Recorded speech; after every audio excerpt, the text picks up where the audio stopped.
When we look at the history of the Old Testament, we realize that the time that is chronicled in the Bible is not that of an uninterrupted flow of peace and unity and stability, but that there are huge crises that take place, and there are, from time to time, we see a hiatus in the progression of that history. The most significant one, of course, is the exile. In fact, when we look at Old Testament history, we tend to break it down into its various parts and speak about that period that is pre-exilic and that period that is post-exilic, so that there's a sense in which our whole understanding of the history of the Old Testament is defined over against the backdrop of the exile. Now, we saw that the northern kingdom fell in 722 when it was conquered by the Assyrians. And the southern kingdom doesn't fall completely until 586 BC. Now, what goes on between 722 and 586 is a period of extreme volatility. Now, remember when we first started our overview of the Old Testament, we talked about the strategic, geopolitical significance of Palestine. That there at the edge of the Mediterranean Sea and the Fertile Crescent is this little tiny nation that functioned as a land bridge that connected three continents, Asia, Europe, and Africa. And tiny little Israel became a political football in these centuries, the 8th and 7th century BC, as the great world powers of the day were struggling with each other for dominance. And those world powers included the Assyrians, the Syrians, the Egyptians, later on the Babylonians, and then still later on the Persians. And so we have all of these nations vying with each other for world domination, and right in the middle of them is this little land of Palestine. Now, after the northern kingdom fell, leaving only Judah by itself, now Judah is exposed to the power of Assyria because the buffer zone of the northern kingdom of Israel has now been conquered. And now the borders of Assyrian rule now come right up against Judah. Not only that, but in the same period, the Assyrians conquered the Syrians. So the people in Judah couldn't look to the Syrians to be their allies. And as early as 705, Sennacherib from Assyria, and if you can't remember his name, one of my students used to call him Snatcherib. Sennacherib embarked on a march of conquest against the cities of Judah. And he, in fact, conquered many of the cities and villages of Judah, and he laid siege to Jerusalem. Now, this is in 705, so it's a very short time after the fall of the northern kingdom. And we could say, were but for the grace of God and the providence of God's intervention, the southern kingdom would have fallen rapidly on the heels of the fall of the northern kingdom, because the Jewish people in and of themselves did not have the military power to withstand this invasion of the forces of Sennacherib. In fact, if you ever have the opportunity to read the Jewish Wars of Josephus, that chronicles the invasion of Israel centuries later by the Romans leading up to the destruction of Jerusalem in 70 A.D., you will see in detail how conquering powers would come into the land and systematically destroy city after city after city, gaining momentum, gathering strength before they would launch their siege of the large centers of population.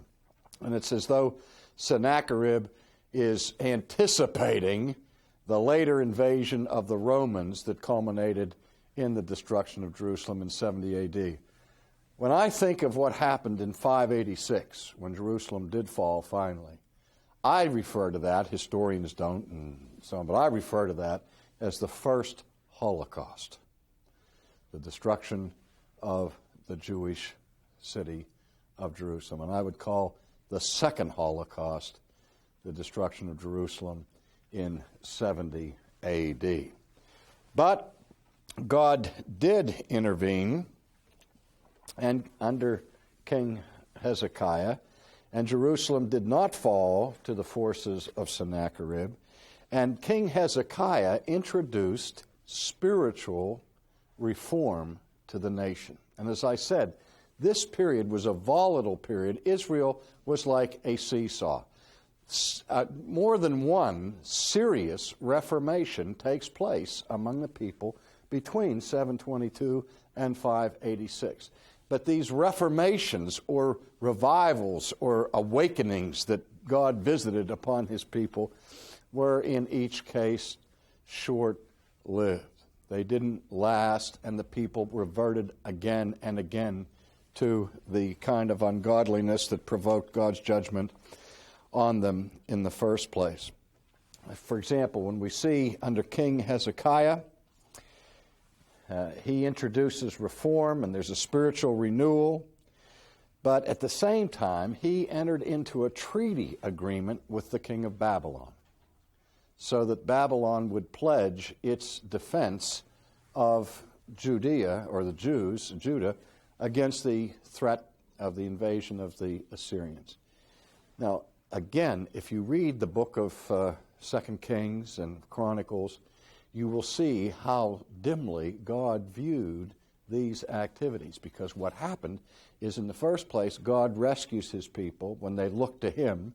But no sooner does he rescue them than they run around and start making treaties and military alliances. They had their CETOs and their NATOs and all of these different alliances with pagan nations. And instead of relying upon God, they sought to build bridges to their pagan neighbors in order to secure their own safety.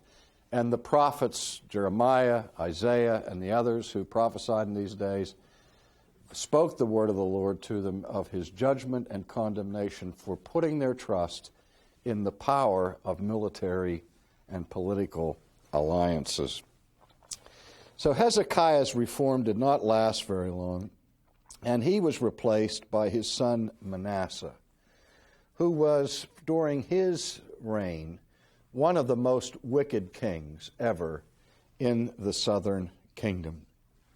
Not only did he establish pagan images all around the villages and areas of Judah, but he had the audacity to establish a pagan image in the temple itself in Jerusalem.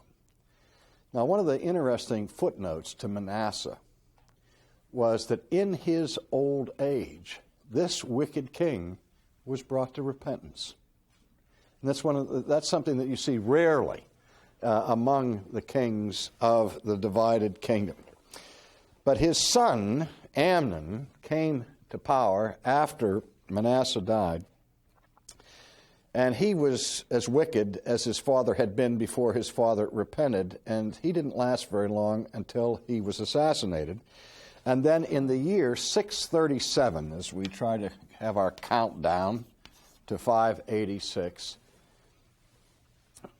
Josiah comes to the throne.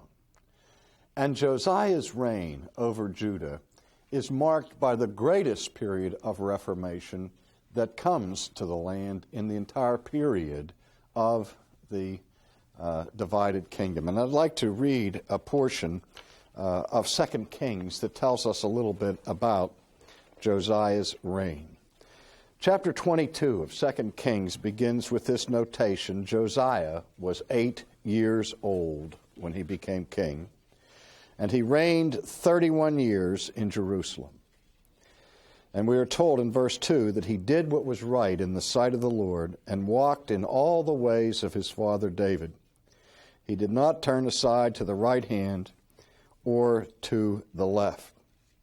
Now it came to pass in the 18th year of King Josiah that the king sent Shaphan the scribe, the son of Azaliah, the son of Meshullam, to the house of the Lord, saying, Go up to Hilkiah the high priest, that he may count the money which has been brought into the house of the Lord, which the doorkeepers have gathered from the people. And let them deliver it to the hand of those doing the work, who are the overseers in the house of the Lord. Let them give it to those who are in the house of the Lord doing the work to repair the damages of the house. Now, do you see what's going on here? That the temple had been damaged in all this siege activity and warfare that they had to endure earlier on. And so now, under Josiah's reign, there's this effort to reconstruct and refurbish the temple. And while the workers are engaged in their task, they find a scroll, a small scroll, and it's not identified in the Scripture, but which most historians and scholars believe to have been a forgotten scroll of the book of Deuteronomy. All the Bible tells us is that under Josiah's reign, a book of the law was found amid the rubble of a section of the temple that was being repaired. And so the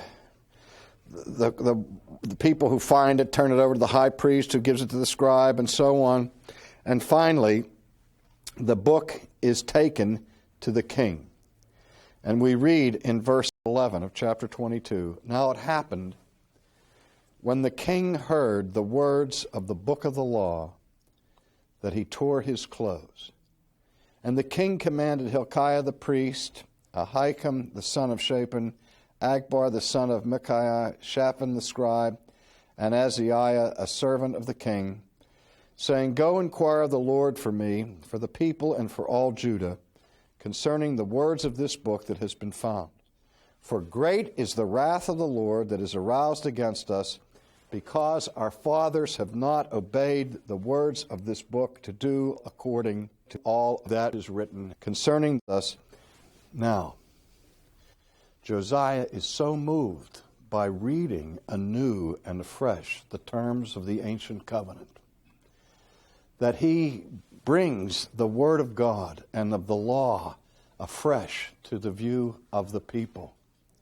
And the chief element of the reform that he institutes according to his instruction from the book of the law has to do with worship.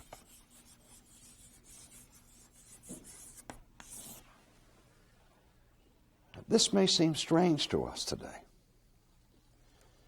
but as we see in the Old Testament, from the days of Abraham through the giving of the law to Moses and all through the chronicle that we've looked at so far, that God is zealously and jealously concerned about the purity of worship. And that the paganism that corrupted the people of God in the Old Testament always began with a corruption in worship.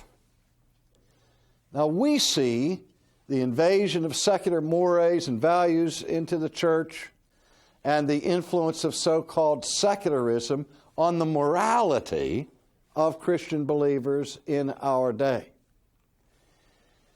But in a very real sense, the collapse or degeneration of behavior, of morality, follows from a prior collapse of true worship. And I doubt, frankly, if the Church of Christ has ever been more cavalier about the solemn dimension of proper worship in the presence of God than it is today. And that terrifies me. Because the pattern of biblical history over and over and over again is that when the people play around with the way in which they behave in the presence of God, in their adoration, in their reverence, and in the offering of the sacrifices of praise, that the church falls apart. And now the renewal of faith here begins with a renewal of worship. But sadly, even this great reformation under Josiah is short-lived and just represents a kind of delay, buys a little bit of time for the people. Now, there's some other dates here that I want to look at so that we can come to an understanding. 637, as I said, Josiah comes to the throne in 608. A battle takes place that is called the Battle of Megiddo. Some people have seen this as something of a precursor of the Battle of Armageddon because of the similarity of the names. The Battle of Megiddo refers to a battle that took place in a pass that was of extreme military importance strategically. And many, many, many important battles have been fought in that area in Palestine, in what's even present-day Megiddo.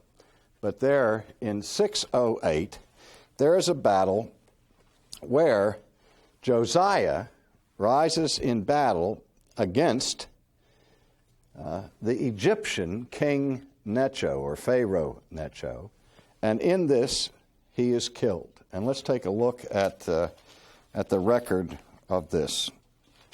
In 2 Chronicles chapter 35 we read, "After all this, when Josiah had prepared the temple, Necho, king of Egypt, came up to fight against Carchemish by the Euphrates, and Josiah went out against him. But he sent messengers to him, saying, 'What have I to do with you, king of Judah? I have not come against you, but against the house with which I have war. For God commanded me to make haste. Refrain from meddling with God, who is with me, lest he destroy you.'" Here's the Egyptian Pharaoh telling Josiah, "God told me not to fight against you. Why are you here? Get out of the way. I'm just passing by." Nevertheless, Josiah would not turn his face from him, but disguised himself that he might fight with him. He did not heed the words of Necho from the mouth of God. So he came to fight in the valley of Megiddo. And the archers shot King Josiah, and the king said to his servants, "Take me away, for I am severely wounded." The servants therefore took him out of that chariot and put him in the second chariot that they had and brought him to Jerusalem. And so he died and was buried in one of the tombs of his fathers. And all Judah and Jerusalem mourned for Josiah. And listen to this. Jeremiah also lamented for Josiah. We have to put this in its perspective. Jeremiah was delighted to see at least the brief reform that came to pass during his prophetic ministry under the leadership of Josiah. But now Josiah dies, and his kingdom is supposed to pass to Jehoahaz. But this conquering Pharaoh Necho deposes Jehoahaz and replaces him with Jehoiakim. And Jehoiakim is wicked. In fact, he distinguishes himself by burning one of the scrolls of Jeremiah to show his contempt for the prophetic judgments brought by Jeremiah. In 605, I'm running out of space on my board here. We're going to have to drop 586 down a little lower. 605, we have what's called the Battle of Carchemish. Now, this is a battle between the Babylonians under King Nebuchadnezzar and the Egyptians under Pharaoh Necho. And in this battle that takes place on what at least had been Jewish soil, sees victory for Nebuchadnezzar and the Babylonians, and as part of the booty of his victory over the Egyptians, he takes away as slaves and so on some of the Jewish people. And in 605 is the first stage, as it were, of the exile, insofar as now some of the captured Jewish people are carried away to Babylon. And among those who are carried away in this first deportation was a young man by the name of Daniel. And we'll hear more from Daniel later. Then, in 597, let's get down to 597, Jehoiachin, as distinguished from Jehoiakim, was deported along with nobles, craftsmen, and a large group of the elite. And that's what happened in the exile, was that the poor people and the peasants were left behind, but the cream of the Judean people were carried away into captivity. And in that deportation, in 597, was included the prophet Ezekiel. So now, by 597, both Daniel and Ezekiel are already captive in Babylon.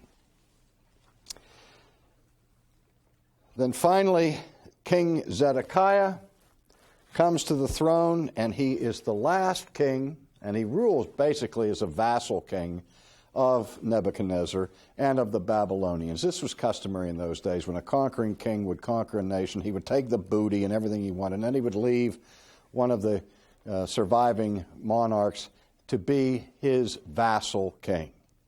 And as long as the man behaved himself and paid the tribute and followed the rules, he could continue to exist as the king. And this was the case with Zedekiah until Zedekiah started feeling his oats, and he rises up in rebellion against the king.